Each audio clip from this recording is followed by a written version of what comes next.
नमस्कार प्रिय विद्यार्थियों। आज हम एक नवीन पाठ प्रारंभ कर रहे हैं। ये आपकी वसंत बुक से है।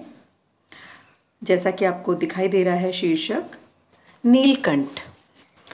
शब्द की दृष्टि से देखें तो नीलकंठ अर्थात नीले कंठ अर्थात नीले कंठ वाला हो न हो, इसमें किसी ऐसे व्यक्ति के बारे में बात की गई है जो कि नीले कंठ वाला है। और हम सभी को पता है नीलकंठ विशेषण का प्रयोग हम भगवान शंकर के लिए करते हैं। और पक्षियों में अगर हम बात करें तो हमारे राष्ट्रीय पक्षी मोर को हम नीलकंठ के नाम से भी जानते हैं।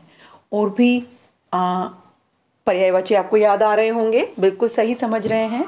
केकी, मयूर, ये सब आपके मोर के पर्यायवाची हैं। बिल्कुल सही समझ रहे हैं आप। आज हम इस पाठ में मोर अर्थात हमारे राष्ट्रीय पक्षी के बारे में पढ़ रहे हैं। ये महादेवी वर्मा द्वारा लिखित है ये पाठ नीलकंठ। बहुत ही सुंदर रचना है। और इसमें महादेवी वर्मा ने अपने पालतू मोर के बारे में, मोरनी के बारे में और मोर के बारे में हमें बताया है। तो देखिए, हम प्रारंभ कर रहे हैं। उस दिन एक अतिथि को स्टेशन पहुंचाकर मैं लौट रही थी कि चिड़ियों और खरगोशों की दुकान पर ध्यान आ गया और मैंने ड्राइवर को उसी ओर चलने का आदेश दिया। बड़े मियाँ चिड़िया वाले, मतलब ये चिड़िया वालों की एक दुकान है और वहीं से लेखिका गुजर रही हैं। और उन्होंने उनसे पूछा भी कि आपने मोर के बच्चों के लिए, लेखिका ने उनसे इससे पहले पूछा था। तो उन्होंने उनको बताया कि एक चिड़ी मार जो है 2 मोर के बच्चे पकड़ के लाया है। एक मोरनी है, एक मोर है। और अगर आप पालना चाहती हैं तो पाल लें।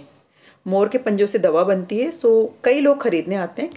तो यह सुन कर के लेखिका जो है वो, उनका दिल पसीज जाता है और वे ऐसी मासूम चिड़िया को, या कहें कि मोर को जो है लेने को तैयार हो जाती हैं।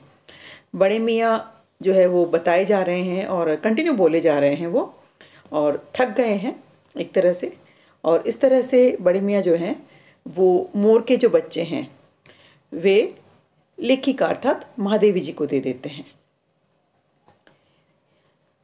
अब देखिए, 30 रुपये में लेखिका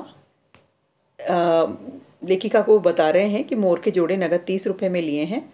12 कहा, भाई जरा सोच ले, इस मोर में कोई खासियत है? तू तो इतनी बड़ी कीमत मांगने चला है। पर मुंजी क्यों सुनने लगा। मतलब वो बता रहे हैं कि कितने प्रयत्नों के बाद उन्होंने मोर के बच्चे प्राप्त किए हैं।